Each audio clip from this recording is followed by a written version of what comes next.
Many years ago, back in 1972, I began a study in an area of metaphysics that dealt with the psychology of the evolution of human potential. And one of the things that leaped out of those pages at me, and I've never really have recovered from it, was the discussion of the connecting link between irresponsibility and negative emotions. And the fact that negative emotions are the great blocking emotions or crippling emotions of your life and my life.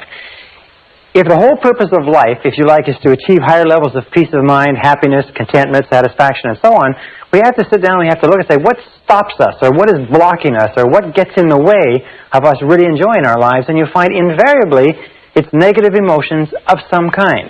Now, I'm not talking about the negative emotions that are associated with someone dying or with a great loss. I'm talking about the negative emotions that we experience on a day-to-day basis that rob us of peace of mind, rob us of health and energy, affect our loving relationships, get in the way of our financial independence, rob us of a feeling of fulfillment, and so on. So we're going to talk in this session about eliminating negative emotions, and I want to bring us back to this whole discussion of responsibility. This is one of the most important things that I've ever found in my life. It's simply this, is that if we take a graph or chart, and come with me for a second and let's chart this, and we take from the highest to the lowest, and up here we have a totally responsible person. This is a person who is completely self-assured, completely self-responsible, makes no excuses at all. And down here at the other end we have an irresponsible person. A person who makes excuses for everything. Now, this is the positive end of the scale, this is the negative end of the scale. Every one of us, you and I, are somewhere on this scale moving up or down with every decision that we take. Now, we've found, and this is what got to me, and I said a little bit earlier, that there's a one-to-one relationship between how much you feel you are in control of your own life and how positive or how happy you are. Well, there's a one-to-one relationship between the amount of responsibility you accept and the amount of control you experience in your life. And there's a one-to-one relationship between the amount of responsibility and control you accept and the amount of freedom that you feel that you have. Freedom is the indispensable requirement for happiness. That true success, true happiness in life means being free to live your life your own way as you decide, without anybody else telling you what to do. Living your life as a bird, free as a bird, to do whatever you want. Well, there's a direct relationship between responsibility, control, and freedom, and there's a direct relationship between these three and positive emotions. Now, positive emotions are the great emotions. Positive emotions are those of happiness and love and joy and vitality and energy and exuberance and enthusiasm and excitement and so on. Now, down at the other end, however, we have an attitude of irresponsibility. And what does that lead to? This is what shocked me so much when I first learned it. It leads to a lack of control. Is that to the degree to which we are irresponsible, we lose control. Our inner selves disintegrate and fragment. It also leads to a lack of freedom, because we no longer see ourselves as free agents choosing the direction of our own lives. We see ourselves as pawns, as victims, if you like, of external forces. And a lack of control and freedom leads to negative emotions. When I first began to understand this, I thought, well, yeah, but what about my parents, and what about my childhood, and what about my condition? I didn't have a very good job, and what about my friends? I had crummy friends, and what about my health, and what about the weather, and what about the economy? When I began to realize this, I began to realize that you put all that aside. If your highest aim, your highest goal is positive emotions of happiness, joy, freedom, enthusiasm, and so on, then you have to stop making excuses. Now, Carl Menninger, the great psychoanalyst, said a very interesting thing some years ago. He said that physical ailments are all different, caused by different bacteria, different viruses, and so on. He said, but mental illness is the same illness, simply spread along a spectrum from the least to the worst. And Thomas Szasz, the psychiatrist, said in his book, The Myth of Mental Illness, that there is no such thing as mental illness. There are merely varying degrees of irresponsibility. So when we say that an irresponsible person is not only negative, we say an irresponsible person is also mentally ill. A totally responsible person is mentally healthy. How does this affect you? Well, I know you want to advance as much as you can in life, or you wouldn't be going through the efforts of taking a program like this. There is a direct relationship between the amount of responsibility you accept for the results of your organization and the amount of power, influence, position, prestige, and status you will have in your work now and in the future. At the top of the graph of responsibility, we have people who accept total responsibility, and power and opportunity gravitates toward them. Down at the other end, we have no power or powerlessness, until you reach the extreme example of a person who's totally irresponsible, completely out of control, who has to be constrained in a straitjacket and locked up in a padded room for their own safety and for the safety of others. Completely powerless, completely without control or freedom. Now, every time we make a decision to be self-responsible, we move up on this graph. Every time we can make a decision to make excuses, we move down in this graph. So let's take it a little bit further, and let's talk about the relationship between negative emotions and irresponsibility so that you understand it perfectly clearly. And a perfect example is this. Imagine here is a tree. All right? Here's a tree, and here is the bushes. This is what is called the negative emotion tree. And in the negative emotion tree grows the predominant negative emotions: fear, doubt. Many people have considered that self-doubt is the most destructive of all negative emotion, holds you back more than you can imagine. Also, hate is a negative emotion. Then there's envy. There's resentment. And then, of course, there's resentment's sister, guilt. These are all the big negative emotions. These are the ones that have led the hit parade for years. There's about 54 different negative emotions, but these are the top one. And if you take these negative emotions and you boil them all down, and you can put in your own favorite, by the way. Everybody has their own favorite negative emotion. Jealousy could be yours. Self-pity is a good, strong one. It's doing well. But if you boil it down, you find that all negative emotions eventually boil down to anger. Either inwardly expressed, that is where you make yourself sick, or outwardly expressed, that is where you make other people sick. And this negative emotion tree, if we just take a look at its structure, we find the negative emotion tree has a root system. Now, the root system is where the nutrients come from that keep the negative emotions growing and keep the fruit of the negative emotions growing and blossoming. We look at the root system, we say, what are the nutrients? What keeps negative emotions going? What are the fertilizer? What is it that you heap on the fire, if you like, or put into the ground? And we find that there's two things essential to keep negative emotions alive. The first is justification. Justification. That's merely telling yourself and anybody else who will listen why you are justified in having this emotion. And the other is what we call identification. Identification means taking things personally. That's why, of course, they suggest that a person who acts as their own lawyer has a fool for a client. Probably a person who acts as their own doctor has a fool for a patient, too. Because we become so personally identified with our own situation, and so do you, we take it so personally that we get all emotionally involved and wrapped up in it. So we find that it's not possible for you to be negative about anything for very long unless you can justify or have a reason for it and explain it to other people, or unless you can identify and take it personally. For instance, if somebody comes in from the parking lot and says they just ran into a car in the parking lot, it doesn't bother you at all, because you don't identify with it. Now, if they said they just ran into a car in the parking lot and it's your car in the parking lot and the person's gone, now you can become extremely upset. Remember this, however, that we always choose these responses. I'll come back to this in a second. So how do we get rid of justification? How do we starve the root system of the negative emotion tree? The way that we get rid of justification is by becoming non-judgmental.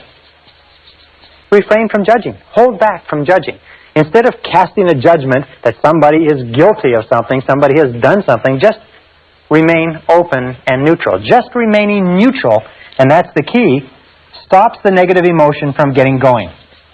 One of the things that we know about negative emotions, and I've studied them for years, is that negative emotions start off like a spark. And as they are fed, as we dwell upon them, as we justify them, as we become judgmental about the situation, they start to grow and grow and grow until they absolutely consume our minds. Now, with regard to identification, which is taking things personally, what we do is what is called, we disidentify. We objectify, or we again remain neutral. We try to keep it at arm's length. We say there is a problem, but I am not the problem. There is a difficulty, but the difficulty is not me, and we keep it at arm's length. So these two, once we begin to stop justifying and stop identifying or taking things personally. Stop getting emotionally involved. Have you ever had the situation where somebody comes to you with a problem and you get so emotionally involved with their problem that that you start to feel upset, and they go away and they don't have a problem anymore, and you're still there and you're upset? This is because we've taken it so personally. However, the key to getting rid of negative emotions, and this is the most important part of this, is the trunk. It's cutting down the trunk of the negative emotion tree. And the trunk of the negative emotion tree is blame. Blame is 99% of negative emotions.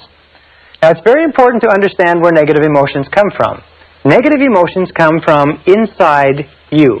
Negative emotions are not contained in external situations. Negative emotions are not caused by other people or other situations. Negative emotions are caused by your response to other situations. Perfect example. Two people meet the same situation, a traffic jam, a rude waiter, whatever it happens to be, and one person gets all upset and uptight and angry, the other person lets it go off their back. Another example. The same person, 2 different days. One day they've had an argument or a flat tire or they're late for work, they get into a traffic jam and they're angry and they're uptight. The next day, they leave with plenty of time, they had a lovely breakfast with their family, they got lots of time to get to work, they have a traffic jam, it doesn't bother them at all. In both cases, it's an example of the negative emotion does not come from the situation. Is that you are always free to choose the quality of your emotional life. Is that you choose to become angry. Now understand this, nobody makes you feel anything. Nobody makes you feel angry. Nobody makes you feel tense. Nobody makes you feel upset. You always decide how you're going to feel, and then if you're not careful, you will fall into a negative habit pattern of blaming the other person. Blame is the core of all negative emotions. When you stop blaming, you cut down the negative emotion tree. You cut it off, you kill it, and all the negative emotions die simultaneously. It's almost exactly as if this negative emotion tree were a Christmas tree and it were plugged into the wall.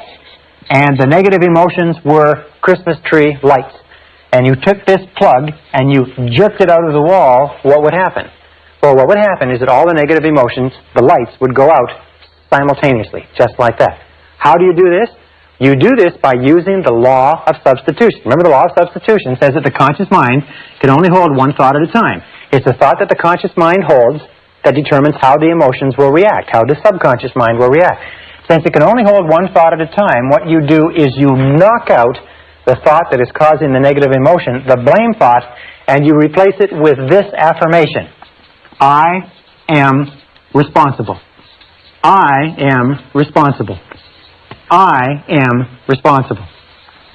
This, in conjunction with I like myself, I am responsible, is the most powerful positive affirmation you can use, because the instant that you say I am responsible, you exert complete control over your emotional life. The instant you say I am responsible, suddenly you are back in the driver's seat. You cannot say I am responsible and feel a negative emotion simultaneously. The one knocks the other one out of your conscious mind. And you can start off, for instance, each one of us has a situation that causes us a lot of aggravation. You have a situation, maybe a person, but every time you think about it, you get angry. Every time you think about it, you get cross or you get distracted. What you do is whenever you start to think about that situation, neutralize it by saying, I am responsible. Wait a minute, I am responsible. Is it a relationship? Who got yourself into the relationship? Did somebody put you there at gunpoint, or did you get into it by yourself? Is it a job? Is it an investment? Is it a health problem of some kind? In every case, accept responsibility. Now, there's a big difference between acceptance and responsibility. Let me just write this up. It's responsibility versus blame.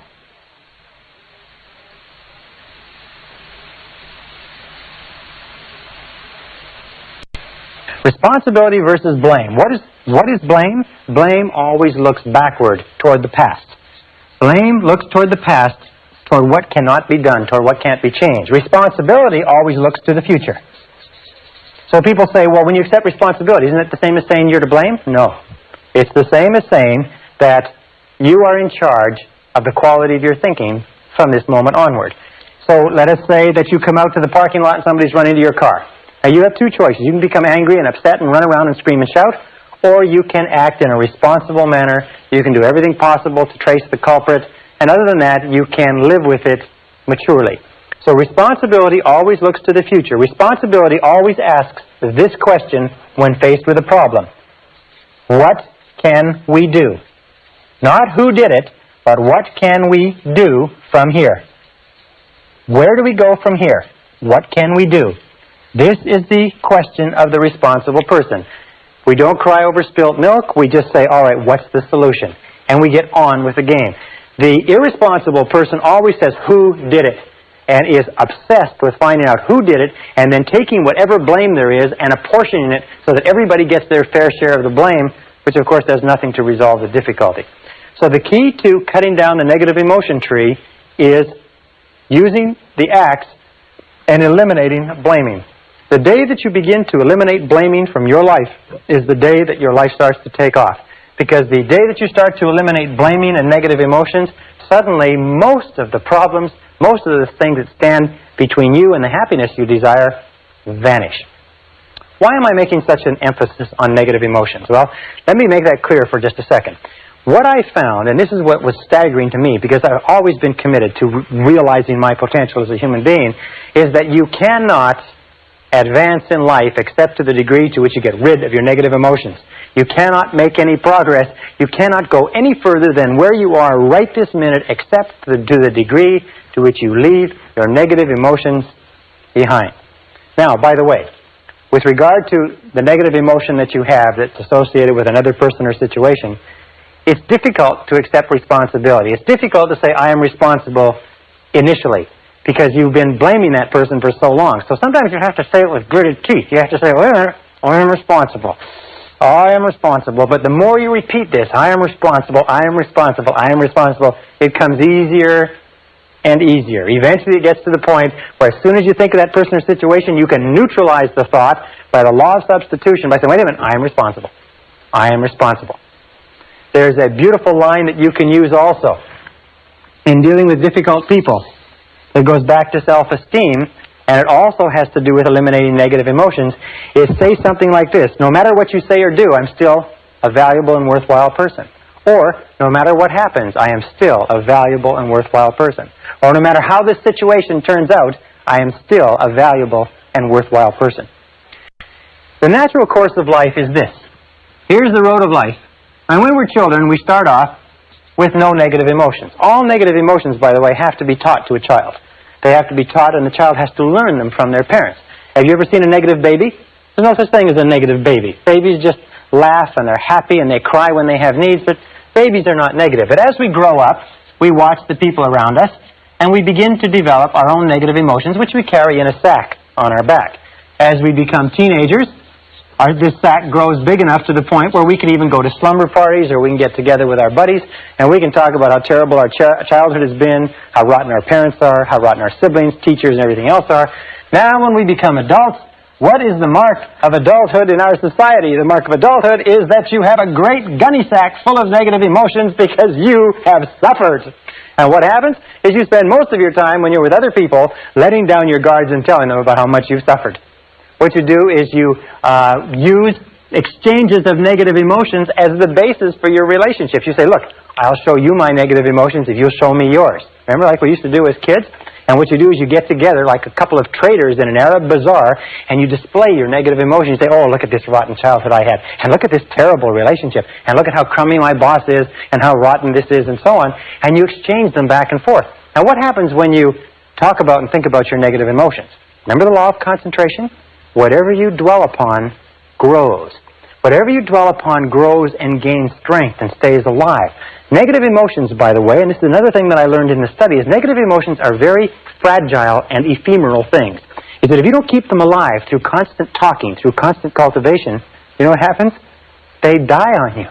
Yes, you see, negative emotions just die. It's like a fire. If it falls where there's nothing, or a spark, if it falls where there's nothing to burn, it goes out.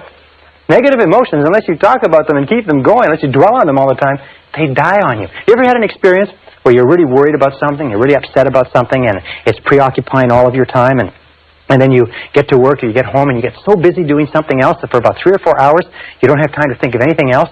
And about 3 or 4 hours you stop and say, geez, I haven't worried about that for a long time. I've got to get back to worrying about it, because what's happening is going out. It's like a fire that's going out. So you've got to get back to it. You've got to think about it and talk about it and worry about it and hassle it to get it back up to the point where it's preoccupying your whole mind. How many times does that happen? Well, what the mature adult does is the mature adult leaves their negative emotions by the side of the road and gets on with the rest of their life. They get on with the rest of their lives. They leave them there instead of dragging them along. They leave them like a big pile of garbage at a garbage strike. They just leave it there. And when people say, how are things going? You say, wonderful. You say, how's life? You say, terrific. You say, how's your relationships? Couldn't be better. How is your health? How are you feeling? I feel great. In other words, don't talk about negative things, because when you talk about negative things, you actually increase them and you draw more of them into your life. Look at the people that you know who have problems. You notice the people that you know who have problems all the time, never seem to solve their problems, are people who talk about their problems all the time. To him that hath shall more be given, from him who hath not even that which he has shall be taken away. All right, now one final point, and this is critical. It's absolutely critical to the whole subject. It's the wrap-up point, if you like. It's this. Is that when we start talking about giving up negative emotions, almost everybody says, yes, I agree. What you say is true. It makes sense to me, Brian, and I am going to give up my negative emotions. I am going to accept responsibility. I am going to take charge of my life, and I'm not going to blame anybody else anymore, except for one. Everybody has one that they're not going to part with. Everybody has that favorite negative emotion that they've been paying for and holding on to for years. Now, let me tell you why it's so important that you give it up. Here's a car. Imagine it's a beautiful Mercedes automobile. Brand new from the factory. Absolutely spitting 560 SEL, $55,000, beautiful vehicle. Tested in every aspect. Absolutely perfect. It's given to you without a flaw. Except for one. This is the front of the automobile, and there's one small problem. Is that for some mechanical reason, this brake is locked on. Now you get into this beautiful Mercedes, just as you are. Beautiful mind, beautiful body, beautiful potential, incredible capability. You get into this beautiful Mercedes and you start it up and you step on the gas. And what happens? Well, if the front brake is locked on, what will happen to the car? No matter how hard you step on the gas, what will happen to the car? What will happen is that the car will spin. It'll go around in circles. It'll spin and it will go around in circles until you stop stepping on the gas and you give up. As long as that front brake is locked on, you can't go anywhere. What I found was this, is that the existence of just one negative emotion that you will not let go of for whatever reason, and the reason is always an ego reason, the reason is always has to do with your own ego, will cause you to stay in the same place and spin your wheels and go in circles for the rest of your life. That you all know people who are talented, who have opportunities, good educations, and so on and so forth, and their life just goes around in circles. They just seem to be spinning. They've got everything going for them, and they just continually have problems. Why is it? Almost invariably, and this is what all psychoanalysis does, all psychotherapy, is they've got one negative emotion locked on, and the negative emotion they have locked on is blame. There is somebody that they are still blaming for something. There's somebody that they are not going to let off the hook because that son of a gun did something to them. You know what I'm talking about? You know what I'm talking about, because we're all in the same boat. We're all human beings. The reason this makes sense to you and I is because we do have a tendency to fall in love with our suffering. We do have a tendency to gunny sack and to think that part of our humanity is all these negative emotions. We do have a tendency to see that other people are responsible. Other people have hurt us. They did cost us money. They did hurt us in a relationship. But the key to peak performance, the key to happiness, the key to success is to use the law of substitution and knock those negative emotions out of the box. By the very first time you think of anything that causes you any stress, you say, I am responsible. Wait a minute, I am responsible. I am responsible. I am responsible. I like myself and I am responsible. I like myself and I am responsible. And nothing outside of me is going to disrupt my peace of mind. I am in charge of my emotional life. I am responsible. You are responsible.